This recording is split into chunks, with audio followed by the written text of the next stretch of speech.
Bonsoir, c'est avec plaisir que je viens vous présenter la deuxième édition des Belgian Diversity Awards. Comme vous le savez, chaque année, nous avons décidé de remettre un prix à toutes les personnes, les institutions, le monde académique, le monde du sport qui ont travaillé ou qui ont œuvré pour que la diversité soit une réalité. Covid oblige, nous n'avons pas pu vous recevoir en présentiel comme nous l'aurions souhaité. C'est comme ça, tout simplement, on nous a demandé d'être créatifs, nous le sommes. Et là, on vient vous le présenter, les Belgian Diversity Awards, de manière virtuelle.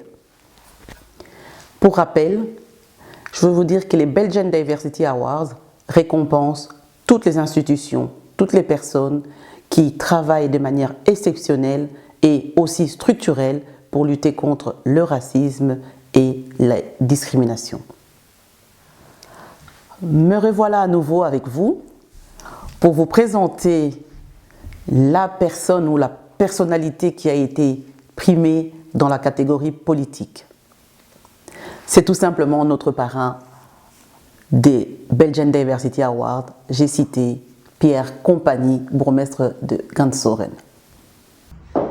Monsieur Compagnie, permettez-moi de vous remettre le prix de la diversité de UCOBEL, au nom évidemment de notre association ainsi que de notre présidente Gisèle Mandela.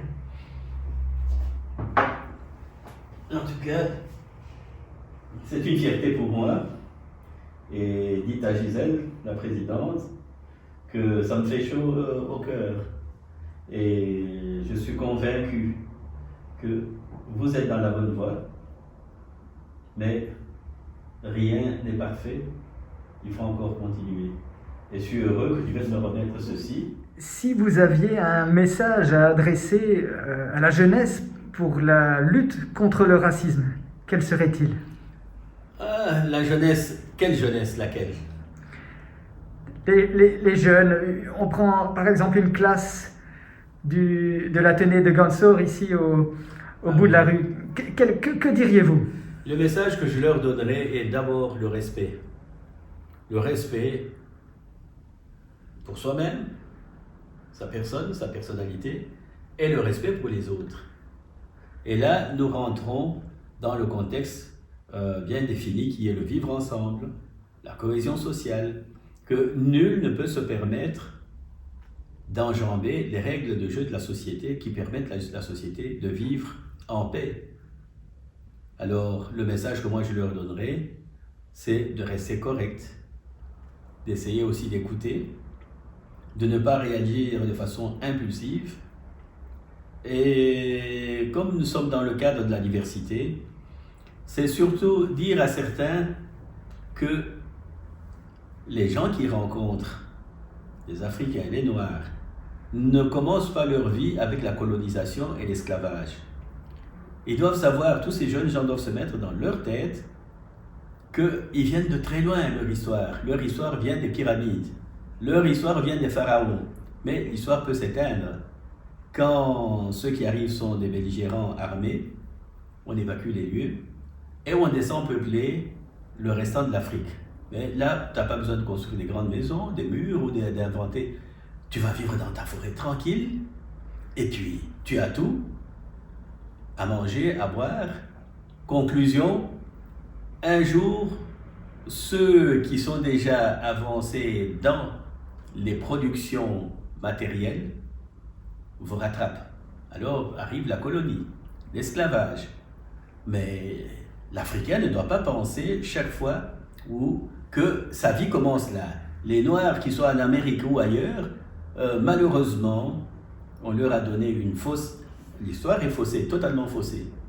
Si on avait appris à des jeunes ici, un jeune blanc qui grandit, qui sait que les Noirs n'ont pas commencé seulement à la colonie et à l'esclavage, jamais ils en arriveraient à une attitude pareille. C'est parce que le subconscient a été alimenté de fausses indications que l'on finit par s'empoigner, que l'on traite l'autre de peu de choses, mais que l'on oubliera chaque fois que celui qu'on traite de peu de choses, peut-être a créé beaucoup de choses dans l'humanité.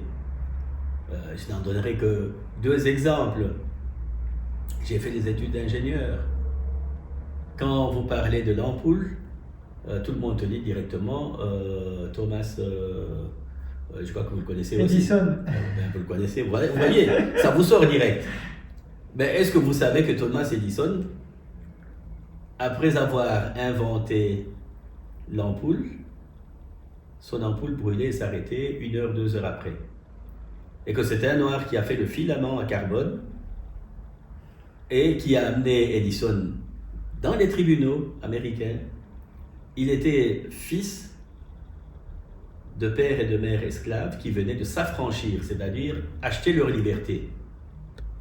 Et ce monsieur a fini par travailler pour les brevets des Blancs, les faire valider et faire d'autres inventions. Qui le savait? Personne. Quand on ne dit pas tout ça, les gens ont l'impression que le monde commence aujourd'hui.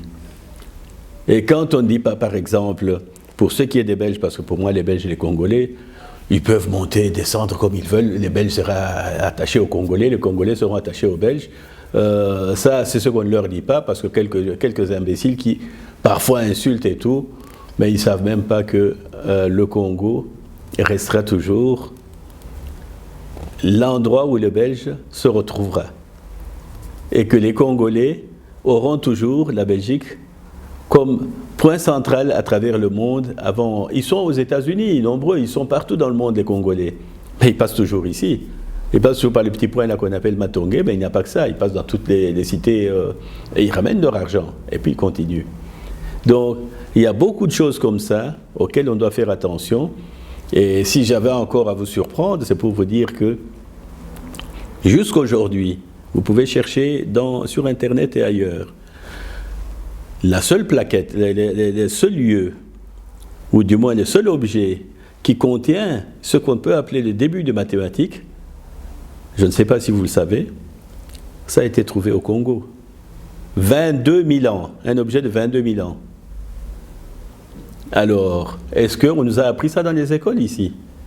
Pourtant, cet élément est monté avec les colons jusqu'ici. Quelqu'un l'a gardé dans son grenier. Heureusement qu'on a pu récupérer ça pour le musée des sciences et autres. Alors, si on se disait tout ça, on ne se regarderait pas comme on se regarde. Et c'est ça qui fait que dans ma vie, par rapport à mes enfants, je n'ai pas le moindre temps à penser à qui suis-je. Je suis tout, je suis universel, comme tout le monde.